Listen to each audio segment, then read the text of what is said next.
नमस्ते, सदावत्सली मातृभूमि, जय हिंद दोस्तों। स्वागत है आप सबका टेक्निकल अस्ट में। शुरू करते हैं आज के डिफेंस समाचारों को। दोस्तों, पहली खबर एलओसी से आ रही है। दरअसल जम्मू कश्मीर में हुए ग्रेनेड विस्फोट में एलओसी पर तैनात सेना के कैप्टन आनंद कुमार उर्फ प्रिंस कुमार वीरगति को प्राप्त हो गए हैं। 26 वर्षीय कैप्टन आनंद कुमार बिहार के खगड़िया जिले के रहने वाले थे। वो जम्मू कश्मीर के मेंढर सेक्टर में तैनात थे।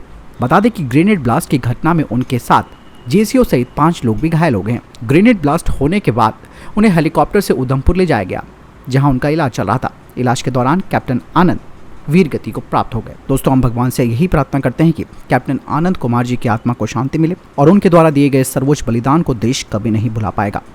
दोस्तों, अगली खबर की बात करते हैं तो वो स्वावलंबन सम्मेलन को लेकर आ रही है।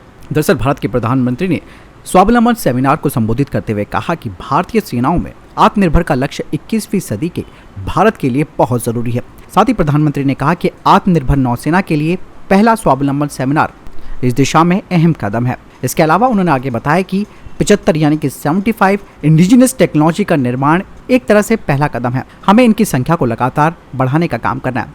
इसके अलावा आगे उन्होंने कहा कि देश का लक्ष्य होना चाहिए कि भारत जब अपनी आज़ादी के 100वें वर्ष का पर्व मनाए, उस समय हमारी नौसेना एक अभूतपूर्व ऊंचाई पर हो।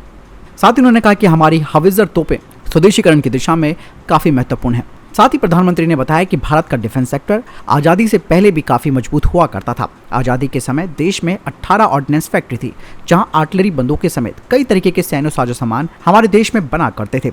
दूसरे विश्व युद्ध में रक्षा उपकरणों में भारत एक अहम सप्लायर था। इसके अलावा उन्होंने कहा कि हमने देश की पब्लिक सेक्टर डिफेंस कंपनियों को अलग अलग सेक्टर में संगठित कर उन्हें नई ताकत दी है।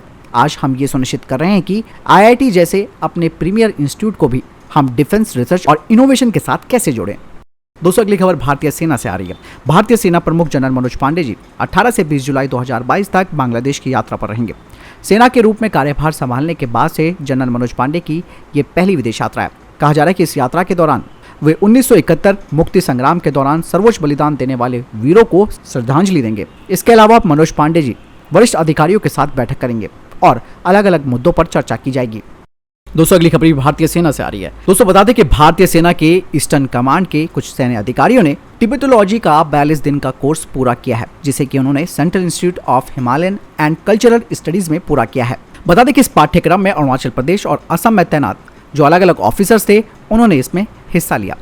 इस पाठ्यक्रम में यानी कि इस कोर्स में अधिकारियों को एक अनूठा अनुभव प्रदान कराया गया है, जिसमें कि तिब्बती भाषा, तिब्बती बौद्ध धर्म और साहित्य जैसे विषयों को बहुत विस्तार से कवर किया गया था।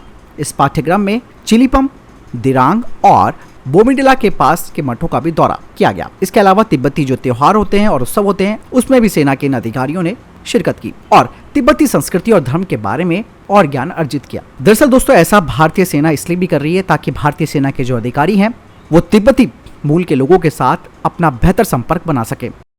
दोस्तों, अगली खबर की बात करते हैं तो वो आ रही है भारतीय नौसेना को लेकर। दरअसल दोस्तों, अब ऐसा कहा जा रहा है कि जिस तरीके से अमेरिका ने भारत को काटसा के तहत छूट दी है, उससे इस बात की संभावनाएं काफी बढ़ गई है कि भारतीय नौसेना बोइंग के F-18 सुपर हॉर्नेट को खरीद सकती है। यानी कि ये कहा जा रहा है कि भारत को काटसा में छूट दिए जाना अमेरिका की तरफ से अपने सुपर हॉर्नेट की बिक्री को आगे बढ़ाने का एक कदम था। दरअसल इस बात पर चर्चाएं हो रही हैं और काफी सारी बातें सामने भी आई है। दरअसल बोइंग अब इस बात को लेकर आश्वस्त हो गया है कि उसे अपने F-18 सुपर हॉर्नेट ब्लॉक 3 का प्रोडक्शन का कॉन्ट्रैक्ट मिल सकता है भारतीय नौसेना से, जिसमें कि 26 कैरियर बॉर्न फाइटर जेट्स को भारतीय नौसेना उनसे खरीद सकती है और कुल मिलाकर आगे 57 यानी कि 57 यूनिट्स भारतीय नौसेना उनसे खरीद सकती है। इस बारे में दोस्तों डिफेंस एक्सपर्ट्स भी कहते हैं कि अमेरिका ने जो भारत को काटसा के तहत छूट दी है, ऐसे में इस बात की संभावनाएं हो सकती हैं कि भारतीय नौसेना यानी कि भारत F-18 की तरफ आगे बढ़ जाए, क्योंकि इसका असर जियोपॉलिटिक्स लेवल पर हो रहा है। और काटसा अधिनियम में छूट देने का मतलब ये हो रहा है कि भारत को मजबूरन अमेरिकी एयरक्राफ्ट को भारतीय नौसेना में भी शामिल किया जा सकता है। और ये नहीं दोस्तों, भारतीय वायुसेना के जो 114 MRFA फाइटर जेट्स प्रोग्राम है, उसमें भी शायद ये जो काटसा में हमें छूट दी गई है, उसमें अमेरिका प्रेशर डाल सकता है। वहीं अगर हम बात करते हैं नौसेना की, तो नौसेना जो राफेल मरीन को भी काफ़ी पसंद कर रही है, लेकिन यहाँ पर राफेल मरीन में कुछ तकनीकी दिक्कतें भी हैं, जिसकी वजह से ये पूरा कॉन्ट्रैक्ट अमेरिका के हाथों में भी जा सकता है। और हो सकता है कि भारत को F-18 खरीदने के बाद लोअर ऑपरेटिंग कॉस्ट और कॉस्ट एडवांटेज भी मिले। लेकिन दोस्तों कहीं ना कहीं मैं आपसे पूछना चाहूँगा कि क्या काटसा में भारत को छोड़ दिए जाने का मतलब ये है कि हमारी वायुसेना और हमारी नौसेना अमेरिकी फाइटर जेट्स को खरीदने के लिए मजबूर हो? मुझे कमेंट सेक्शन में लिखकर जरूर बताएं। दोस्तों अगली खबर भारतीय नौसेना को लेकर आ रही है। दरअसल भारतीय नौसेना की नेवल डिजाइन ब्यूरो अब एक कन्वेंशनल डीजल इलेक्ट्रिक सबमरीन के डिजाइन पर काम करना शुरू कर चुकी है। बता दें कि ये AIP सिस्टम के साथ होगी, जो कि प्रोजेक्ट 76 के तहत है, जिसमें कि 12 स्वदेशी सबमरीन्स बनाई जानी है। कुछ रिपोर्ट्स ये बताती है कि 2023 के अंत तक डिजाइन फेज वाला जो काम है वो पूरा हो जाएगा और इसके लिए फाइनल अप्रूवल 2025 में दिया जाएगा। दोस्तों इसके अलावा नौसेना का नेवल डिजाइन ब्यूरो अभी सुपर कलवरी क्लास के डिजाइन पर भी काम कर रहा है, जिसका डिस्प्लेसमेंट यानी कि विस्थापन 3000 टन का होगा, जिसमें कि AIP सिस्टम भी जोड़ा जाएगा और इसमें अतिरिक्त वर्टिकल लॉन्चिंग सिस्टम भी लगाए जा सकते हैं ताकि ये लॉन्ग रेंज क्रूज मिसाइल को लॉन्च कर सके। वहीं दूसरी तरफ भारतीय नौसेना एक क्लीन स्लेट डिजाइन चाहती है SSN प्रोग्राम के लिए, जिसे बाद में छोटी 3000 टन की जो कन्वेंशनल डीजल इलेक्ट्रिक सबमरीन्स है उनमें बदला जाए प्रोजेक्ट 76 के तहत। दोस्तों ये भी कहा जा रहा है कि नेवल डिजाइन ब्यूरो 2 तरह के डिजाइन ऑप्शन को रखेगा, जिसमें कि पहला ब्राजीलियन नेवी के साथ मिलकर स्कॉर्पियन क्लास की सबमरीन को आधार बनाकर 6000 टन की SSN में उसे बदलना, और दूसरा ऑप्शन यानी कि विकल्प है फ्रांस के द्वारा जो ऑफर किया गया है बरकुडा न्यूक्लियर पावर्ड अटैक सबमरीन का, जो कि SSN प्रोग्राम के तहत है, जिसमें कि उनकी कन्वेंशनल डीजल इलेक्ट्रिक डेरिवेटिव को, जिसे कि शॉर्ट फिन बरकुडा कहा जाता है, उसका इस्तेमाल किया जा सकता है प्रोजेक्ट 76 में। दोस्तों अगली खबर भारतीय सेना से ही आ रही है। दोस्तों चीनी क्षेत्र में जाने वाले सेना और BRO के वाहन, जो कि भारी वाहन होते हैं, उनकी आवाजाही अब सुगम हो जाएगी। दरअसल बद्रीनाथ मास्टर प्लान के तहत बद्रीनाथ धाम में बाईपास मार्ग के प्रथम चरण का निर्माण पूरा हो गया है। बता दें कि यहाँ नर पर्वत की तलहटी में देवदर्शनी जैन धर्मशाला से माणा बस अड्डा तक बाईपास सड़क पर हिल कटिंग का कार्य पूरा हो गया है। सड़क पर वाहनों की आवाजाही का ट्रायल भी सफल रहा है।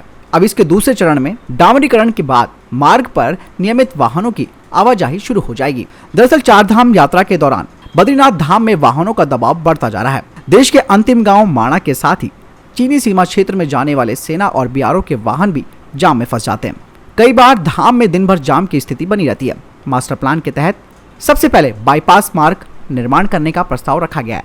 बता दें कि बद्रीनाथ मास्टर प्लान के सेकेंड फेज का अधिकांश काम बद्रीनाथ मंदिर परिसर के आसपास होगा। बद्रीनाथ मंदिर से 75 मीटर एरिया में भवन हटाए जाएंगे। अधिग्रहण पॉलिसी बनने के बाद भूमि व भवनों का अधिग्रहण शुरू किया जाएगा।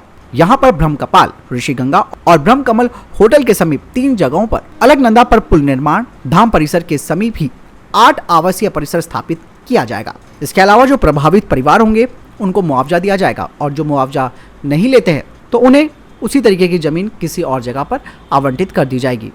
और जो 50 दुकानदार आसपास हैं इस एरिया में जिनकी दुकानें हैं, उनके लिए एक अस्थायी दुकानों की व्यवस्था भी की जाएगी। बता दें कि बद्रीनाथ मास्टर प्लान का जो कार्य है वो 3 फेज में पूरा होगा। दोस्तों अगली खबर की बात करते हैं तो वो म्यांमार से आ रही है। अभी दोस्तों हाल ही में आपने सोशल मीडिया पर देखा होगा कि एक टॉर्पीडो म्यांमार के बीच में पाई गई, जिसके बाद हड़कंप मच गया। दोस्तों बता दें कि म्यांमार सिक्योरिटी एस्टेब्लिशमेंट ने अब इस बात पर इन्वेस्टिगेशन शुरू कर दी है, जिसमें कि भारत निर्मित टॉर्पीडो को म्यांमार के बीच में पाया गया है। और ये तस्वीरें जैसे कि मैंने कहा कि सोशल मीडिया पर वायरल हो रही हैं। हालांकि दोस्तों मैं आपको बताना चाहूंगा कि भारत ने पहले बैच के तहत शैना एडवांस लाइट टॉर्पीडो को 2019 में म्यांमार को दिया था, जो कि $37.9 मिलियन का सौदा था। लेकिन दोस्तों जब ये टॉर्पीडो हमने म्यांमार को दी थी, उस दौरान जो तस्वीरें शेयर की गई थी उसमें टॉर्पीडो का रंग काला और लाल रंग का है।